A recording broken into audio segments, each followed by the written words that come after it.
નમસ્કાર મિત્રો, સ્વાગત છે આજના તાજા સમાચારની અંદર। તો આજે આપણે વાત કરીએ સુરતમાં ભારે વરસાદ, ગુજરાતમાં વરસાદની સ્થિતિ, ચાંદીપુરા વાયરસ અંગે અપડેટ, દેશના રાજકીય સમાચાર, ભારતની પ્રથમ હાઇડ્રોજન ટ્રેન, આંતરરાષ્ટ્રીય સમાચાર, ક્રિકેટ, સોના ચાંદી અને બજાર। તો ચાલો જાણીએ। સુરત શહેરમાં ગઈ રાત્રે ભારે વરસાદ વરસતા અનેક વિસ્તારોમાં પાણી ભરાઈ ગયા। ઘણા મુખ્ય રસ્તાઓ પર પાણી ભરાતા વાહન વ્યવહારને અસર પહોંચી હતી। તંત્ર દ્વારા પાણીના નિકાલ માટે કામગીરી હાથ ધરવામાં આવી છે અને લોકોને જરૂરી હોય ત્યારે જ બહાર નીકળવાની સલાહ આપવામાં આવી છે।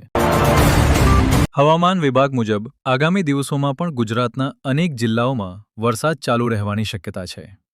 નીચાણવાળા વિસ્તારોમાં રહેતા લોકોને સાવચેતી રાખવા અને સ્થાનિક તંત્રની સૂચનાઓનું પાલન કરવાની સલાહ આપવામાં આવી છે। ગુજરાતમાં ચાંદીપુરા વાયરસના શંકાસ્પદ કેસોને લઈને આરોગ્ય વિભાગ સતત નજર રાખી રહ્યો છે। આરોગ્ય તંત્ર લોકોને સ્વચ્છતા જાળવવા, બાળકોની ખાસ કાળજી રાખવા અને કોઈ લક્ષણો દેખાય તો તરત ડોક્ટરની સલાહ લેવા અપીલ કરી રહ્યું છે। દેશમાં વિવિધ રાજકીય મુદ્દાઓને લઈને ચર્ચા તેજ બની છે। વિવિધ પક્ષો દ્વારા અલગ અલગ મુદ્દાઓ પર નિવેદનો આપવામાં આવી રહ્યા છે અને આગામી દિવસોમાં પણ રાજકીય ગતિવિધિઓ વધે તેવી શક્યતા છે।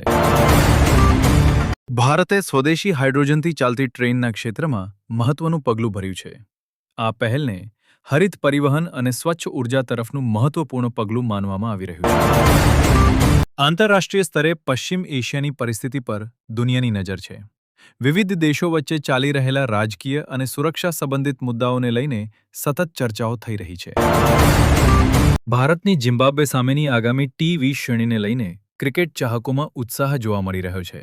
બંને ટીમો વચ્ચેની મેચો ટૂંક સમયમાં શરૂ થશે। વેપારીઓની નજર સોના ચાંદીના ભાવ તેમજ શેરબજારની હિલચાલ પર છે। રોકાણ કરતા પહેલા સત્તાવાર અને તાજી માહિતી ચકાસવી જરૂરી છે।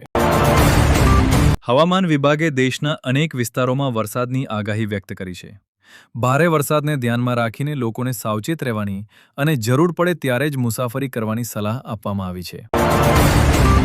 આવા જ અવનવા સમાચાર જોવા માટે આપણી ચેનલ ટેક ન્યૂઝ ગુજ્જુને સબસ્ક્રાઇબ કરો। નમસ્કાર।